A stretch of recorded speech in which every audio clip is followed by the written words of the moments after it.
Hello guys, my name is Shahrukh. Hello guys, my name is Khushboo. क्या आपको पता है 76 कंट्रीज अब कोविन ऐप को इस्तेमाल करेंगी? क्या आपको पता है एक जर्नलिस्ट ने एयर एशिया से 30 लाख रुपए तक का कंपनसेशन मांगा है? क्या आपको पता है ट्विटर ने अपनी गलती को एक्सेप्ट कर लिया है? क्या आपको पता है आने वाले टाइम में होंडा अपने प्रोडक्ट्स पे अपने दाम बढ़ा सकता है? नहीं, शॉर्ट लाइनों को सुन के ना हो ये कंफ्यूज।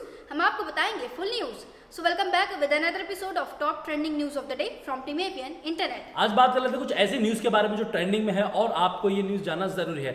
सबसे पहले बात कर लेते हैं खुशबू, एक जर्नलिस्ट की। अभी रिसेंटली एयर एशिया का डाटा ब्रीच हुआ था जिसमें कई ऐसी सेंसिटिव इंफॉर्मेशन थी जो कस्टमर्स की लीक हो गई थी, जिसके चलते एक जर्नलिस्ट है, डिजिटल जर्नलिस्ट है, उन्होंने एयर एशिया से 30 लाख रुपए तक का कंपनसेशन मांगा। उन्होंने बोला है कि भाई उसके अंदर मेरा पर्सनल डेटा था जो कि लीक हो गया है और अब मुझे चाहिए 30 लाख रुपए।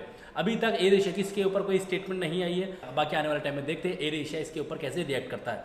ये तो सही बात है शाहरुख, जिस तरीके से टेक्नोलॉजी ने इम्प्रूवमेंट किया उसी तरीके से हमारी ज़िंदगी में मुश्किलें भी और बढ़ गई हैं। इसके पहले हमने डोमिनोज का केस भी कुछ इसी तरह से देखा था, वहाँ पे भी लोगों का डाटा लीक हो गया था।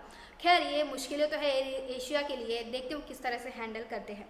तो बात करते हैं यहाँ पे इंडियन स्टार्टअप कंपनी टैको की। कंपनी ने एक इलेक्ट्रिक साइकिल लॉन्च की है। सुनने में थोड़ा अलग सा लग रहा है क्योंकि हमने अभी तक कार के बारे में सुना है, बाइक के बारे में सुना है, लेकिन अब इलेक्ट्रिक साइकिल भी लॉन्च हो गई है जिसका प्राइस है 48,900। आप इसे गूगल पे चेक कर सकते हैं। और दूसरी बात, 80 किलोमीटर की रेंज देगी सिर्फ और सिर्फ सिंगल चार्ज में। मतलब यहाँ पे जो साइकिल है जिसको थोड़ा सा हेल्थ के पर्पज से भी यूज करा जाता था कि अब उसे भी इलेक्ट्रिक बना दिया गया है। इसके ऊपर आपकी क्या राय है? कमेंट सेक्शन में अपनी राय जरूर दीजिए। अब बात कर लेते हैं जेफ बेजोस की। जेफ बेजोस ने स्टेप डाउन कर लिया अमेजोन से 57 साल की उम्र में। उन्होंने बोला कि भाई अब अपनी जिंदगी में हमें चाहिए थोड़ा सा आराम और थोड़ा चिल करना है, तो इसी चक्कर में उन्होंने अमेजोन से स्टेप डाउन कर लिया है। अब उनकी जगह, बेजोस की जगह अब ले रहे एंडी जेवी नाम है नए सीईओ का, जो अमेजोन के नए सीईओ बनने जा रहे हैं। तो अब बात करेंगे आगे ट्विटर की। हम सबको पता है कि ट्विटर इंडिया और सेंट्रल गवर्नमेंट के बीच काफ़ी लड़ाई चल रही है, तनातनी तो चल ही रही है। आज ट्विटर को लेके हाई कोर्ट में, दिल्ली हाई कोर्ट में कोई सुनवाई चल रही थी। उस वक्त ट्विटर ने कहा कि भाई हाँ, हमने इंडियन गवर्नमेंट द्वारा लागू की गई गाइडलाइंस को फॉलो नहीं किया है, जिसके बाद कोर्ट ने कहा है कि सरकार कोई भी एक्शन लेने के लिए ट्विटर पे अब पूरी तरह से आज़ाद है। मतलब अब पूरी तरह से ट्विटर इंडिया से भगाने की तैयारियां हो चुकी हैं। आपको इस बारे में क्या लगता है कि जो ट्विटर कर रहा है वो ठीक कर रहा है या गलत कर रहा है? अपनी राय कमेंट सेक्शन में हमें ज़रूर बताइए। अब बात कर लेते हैं महिंद्रा की। महिंद्रा ने आज अपने सोशल मीडिया प्लेटफॉर्म्स पे अपनी नई गाड़ी बोलेरो न्यू की एक टीजर लॉन्च कर दिया, जिसको देख के बहुत ज़्यादा लोगों के अंदर एक्साइटमेंट है। अब टीजर को काफ़ी ज़्यादा पसंद किया जा रहा है। अभी तक इस गाड़ी की कोई ऑफिशियल डेट अनाउंस नहीं हुई है, बट ऐसा बोला जा रहा है कि आने वाले 1-2 महीने के अंदर ये गाड़ी लॉन्च हो जाएगी। ये गाड़ी TUV 300 का फेस लिफ्टेड वर्जन होगा, जिसके अंदर अपडेटेड फीचर्स कंपनी ने डाले हैं। तो ये तो अच्छी बात है, जो महिंद्रा को बहुत ज़्यादा प्यार करते हैं, उनकी कंपनी की गाड़ियाँ जिन्हें पसंद है, क्योंकि अब आने वाले टाइम में अलग अलग तरह की गाड़ियाँ लॉन्च कर रहे हैं। तो अभी यहाँ पे बात करते हैं कोविन ऐप की।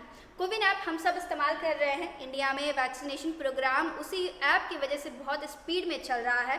बेहतरीन बात है कि इस ऐप को हमने खुद बनाया, यानी कि इंडियंस ने बनाया है, और इस ऐप को अब 76 कंट्रीज इस्तेमाल करने वाली हैं, जिसमें कनाडा भी शामिल है।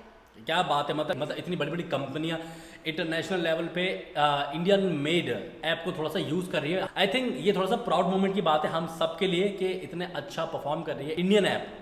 तो चलिए बात कर रहे थे होंडा के बारे में। भाई जो होंडा के थोड़ा सा गाड़ियां लेने का सोच रहे थे, मेरे हिसाब से उनको थोड़ा सा जल्दी लेनी चाहिए, क्योंकि आने वाले 1-8 महीने के अंदर ही जो होंडा है अपनी गाड़ी के ऊपर प्राइस बढ़ा सकती है। उन्होंने बोला कि भाई ये पैंडेमिक के चलते कंपनी ने बहुत ज़्यादा नुकसान झेला है, जिसके चलते ये टेम्परेरी गाड़ियों के ऊपर प्राइस बढ़ा सकते हैं। बाकी कुछ टाइम के बाद ही थोड़ा सा प्राइस नॉर्मल कर देंगे, लेकिन अभी ये गाड़ी की प्राइस बढ़ा देंगे। तो भाई जिस तरीके से पेट्रोल के दाम बढ़ रहे हैं, उस तरीके से महंगाई भी बढ़ रही है, तो हर एक जगह पे प्राइस हाइक होते जा रहा है। तो होंडा भी पीछे नहीं है यहाँ पे। अब बात करेंगे हम एलेक्सा की। एलेक्सा को कौन नहीं जानता है? हम सबको पता है, अमेजोन का वो वॉइस कमांड एप्लीकेशन है, यानी कि आप कुछ भी कहिए, एलेक्सा आपको बताने के लिए तैयार रहती है। लेकिन एलेक्सा ने अमेरिका में कुछ लड़कियों के लिए मुश्किलें खड़ी कर दी हैं।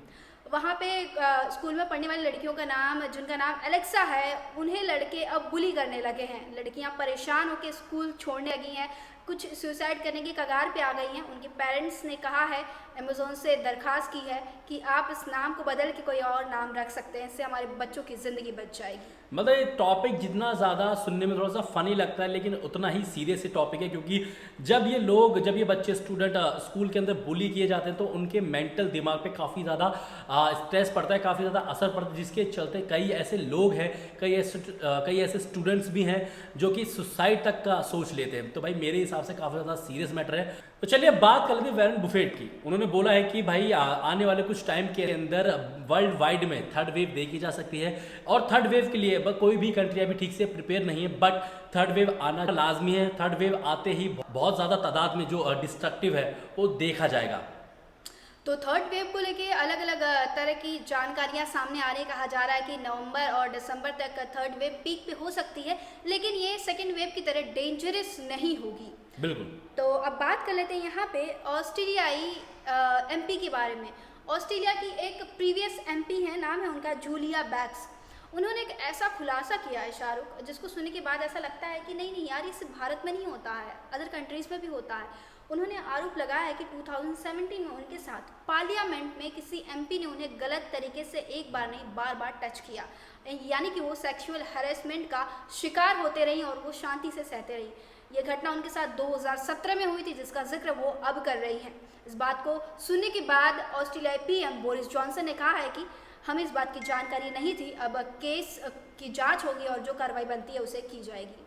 मतलब ये टॉपिक भी थोड़ा सा बहुत ज़्यादा सेंसिटिव है, और मेरे हिसाब से जो वुमेन के साथ इंटरनेशनल या नेशनली थोड़ा सेक्सुअल हैरेसमेंट होता है, सरकारों को थोड़ा सा आगे आना चाहिए, कड़े कानून बनाने चाहिए, ताकि ये जो लोग वुमेन के साथ करते हैं उनको थोड़ा सा डर पैदा हो उस चीज़ के अंदर। तो चलिए इस वीडियो के सेगमेंट को यहीं पे एंड करते हैं। आई होप आपको वीडियो पसंद आई होगी। अगर वीडियो पसंद आई तो भाई प्लीज़ लाइक करें, शेयर करें, सब्सक्राइब करें और कमेंट करना बिल्कुल भी ना भूलें।